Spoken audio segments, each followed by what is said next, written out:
సదాశివసమారంభం వ్యాసశంకరమధ్యమం అస్మదాచార్యపర్యంతం వందే గురుపరంపరాం. శ్రీమహాగణాధిపతయే నమో నమః. శ్రీ సరస్వతీదేవ్యే నమః. శ్రీ గురుభ్యో నమః. జిఎంకే టీవీ ప్రేక్షకులకు శుభోదయం. నేటి కాలమాన విశేషాలను గమనిద్దాం.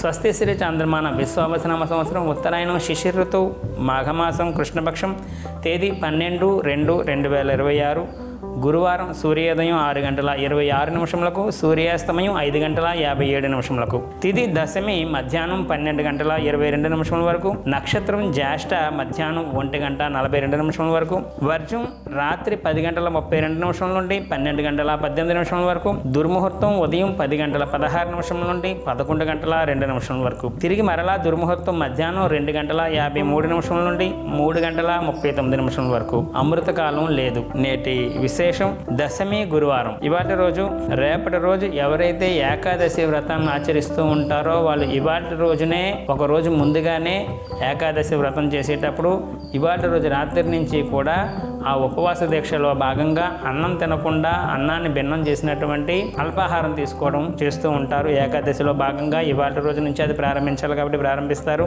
అలాగే ఇవాటి రోజు గురువారం సందర్భంగా మనకి గురుస్వరూపమైనటువంటి దత్తాత్రేయుడు అనుగ్రహం కోసం దత్త కవచం ఉంటుంది. దాన్ని పారాయణం చేయటం, అలాగే దత్తాత్రేయుడు గుళ్ళోకి వెళ్ళి మన గోత్రనామాలతో అభిషేకాదులు చేయించుకోవడం, దత్తాత్రేయుడు దేవాలయంలో కాసేపు కూర్చొని గురు చరిత్ర లాంటివి గట్రా పారాయణం చేయడం వల్ల దత్తాత్రేయుని అనుగ్రహం పొందేందుకు చాలా చాలా ఉత్తమంగా చెప్పబడుతుంది. మనకు దగ్గరలో పిఠాపురంలో పాదగయలో దత్తక్షేత్రం ఉంది. శ్రీపాద శ్రీవల్లభుడు తాలూకు అవతారం అవతారమైనటువంటిది.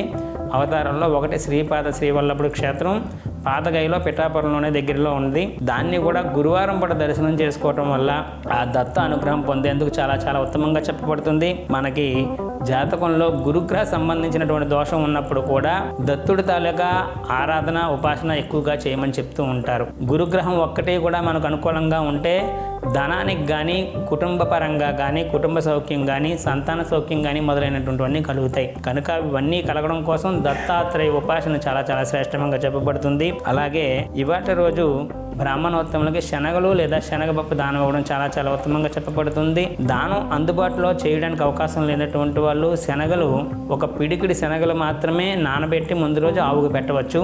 లేదు అంటే బ్రాహ్మణోత్తములకి దానం కూడా కుదరదు అనుకున్నప్పుడు శనగలు నానబెట్టి వాటిని ఉడకబెట్టి ప్రసాదంలాగా చేసి దేవాలయానికి వెళ్ళి పంచినా కూడా గురువు అనుగ్రహం పొందేందుకు చాలా చాలా చక్కనైనట్టుగా చెప్పబడుతుంది. అలాగే రేపటి కాలమానంలో ఏకాదశి సందర్భంగా చేసుకోవలసినటువంటి విధి విధానాల కోసం రేపటి కాలమానంలో తెలుసుకునేటువంటి ప్రయత్నం చేద్దాం. హరి ఓం దత్సద బ్రహ్మ అర్పణమస్తు. సర్వం శ్రీ ఉమా మహేశ్వర అర్పణమస్తు. స్వస్తి.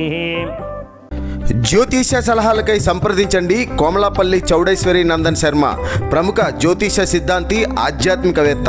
శ్రీ చౌడేశ్వరి జ్యోతిషాలయం, చినరాజుపేట, అనకాపల్లి. Phone number 8500267002.